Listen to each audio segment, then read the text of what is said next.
Hi all, welcome to ക്രിക്കരീന. ഇന്നത്തെ Vijay Hazare trophy മത്സരങ്ങൾ ഇപ്പോൾ പുരോഗമിച്ചു കൊണ്ടിരിക്കുകയാണ്. മുംബൈയുടെ എതിരാളികൾ ഉത്തരാഖണ്ഡാണ്. പക്ഷേ സൂപ്പർ താരമായ രോഹിത് ശർമ്മ ആരാധകരെ നിരാശപ്പെടുത്തുകയാണ് ചെയ്തിട്ടുള്ളത്. നമുക്കറിയാം, കഴിഞ്ഞ മത്സരത്തിൽ ഒരു കിടിലൻ സെഞ്ചുറി നേടിക്കൊണ്ട് ആരാധകരെ ത്രില്ലടിപ്പിക്കാൻ രോഹിത്തിന് കഴിഞ്ഞിരുന്നു. പക്ഷേ ഇന്ന് അദ്ദേഹത്തിന് പിഴച്ചു. ഗോൾഡൻ ഡക്ക് ആവുകയാണ് അദ്ദേഹം ചെയ്തിട്ടുള്ളത്. അതായത് ആദ്യ പന്തിൽ തന്നെ രോഹിത് ശർമ്മ പുറത്തായി. ബോറയുടെ ബൗളിങ്ങിലാണ് അദ്ദേഹത്തിന് പുറത്താവേണ്ടി വന്നിട്ടുള്ളത്. ജഗമോഹൻ നാഗർകോട്ടിക്ക് ക്യാച്ച് നൽകുകയാണ് രോഹിത് ചെയ്തിട്ടുള്ളത്. അങ്ങനെ ഇന്നത്തെ ഉത്തരാഖണ്ഡിനെതിരെയുള്ള മത്സരത്തിൽ അദ്ദേഹം ഇപ്പോൾ ഗോൾഡൻ ഡക്കായി കൊണ്ട് പുറത്തായി എന്നുള്ളതാണ്. നിലവിൽ 2 വിക്കറ്റ് നഷ്ടത്തിൽ 84 റൺസാണ് മുംബൈ എടുത്തിട്ടുള്ളത്. 15 ഓവറുകൾ ഇപ്പോൾ പൂർത്തിയായിട്ടുണ്ട്. അതേസമയം കഴിഞ്ഞ മത്സരത്തിൽ സെഞ്ചുറി നേടിക്കൊണ്ട് തിളങ്ങിയ കോഹ്ലി തൻ്റെ ആ ഒരു മാരക പ്രകടനം ഇപ്പോഴും തുടരുകയാണ്. ഡൽഹിക്ക് വേണ്ടി മികച്ച പ്രകടനമാണ് ഇപ്പോൾ കോഹ്ലി പുറത്തെടുക്കുന്നത്.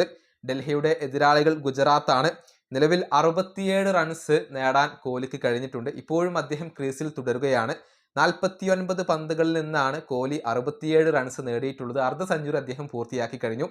12 ഫോറുകളും ഒരു സിക്സറും അദ്ദേഹം നേടിയിട്ടുണ്ട്. 136 അദ്ദേഹത്തിൻ്റെ ഒരു സ്ട്രൈക്ക് റേറ്റ് വരുന്നത്. നിലവിൽ 17 ഓവറുകൾ പിന്നിട്ടപ്പോൾ 2 വിക്കറ്റ് നഷ്ടത്തിൽ 92 റൺസാണ് ഇപ്പോൾ ഡൽഹി എടുത്തിട്ടുള്ളത്. ഈ 92 റൺസിൽ ഭൂരിഭാഗം റൺസും കോഹ്ലിയുടെ ബാറ്റിൽ നിന്ന് തന്നെയാണ് പിറന്നിട്ടുള്ളത്. അതോടൊപ്പം എടുത്തു പറയേണ്ട ഒരു കാര്യം കൂടി ഇവിടെയുണ്ട്. അതായത് തുടർച്ചയായി 6ാമത്തെ മത്സരത്തിലും ഇപ്പോൾ അർദ്ധ സെഞ്ചുറി പൂർത്തിയാക്കാൻ കോഹ്ലിക്ക് കഴിഞ്ഞിട്ടുണ്ട്. ഓസ്ട്രേലിയക്കെതിരെയുള്ള 3ാമത്തെ ഏകദിന മത്സരത്തിൽ കോഹ്ലി അർദ്ധ സെഞ്ചുറി നേടി. അതിനുശേഷം സൗത്ത് ആഫ്രിക്കക്കെതിരെയുള്ള ആദ്യ ഏകദിനത്തിൽ സെഞ്ചുറി പൂർത്തിയാക്കി. അതിനുശേഷം സൗത്ത് ആഫ്രിക്കക്കെതിരെയുള്ള 2ാമത്തെ ഏകദിനത്തിലും സെഞ്ചുറി നേടി.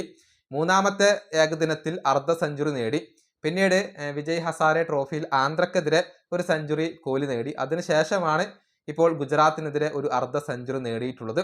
അങ്ങനെ തുടർച്ചയായി 6ാമത്തെ മത്സരത്തിലും അർദ്ധ സെഞ്ചുറി പൂർത്തിയാക്കാൻ ഇപ്പോൾ വിരാട് കോഹ്ലിക്ക് കഴിഞ്ഞിട്ടുണ്ട്. മിന്നുന്ന പ്രകടനമാണ് കോഹ്ലി ഇപ്പോൾ പുറത്തെടുക്കുന്നത്.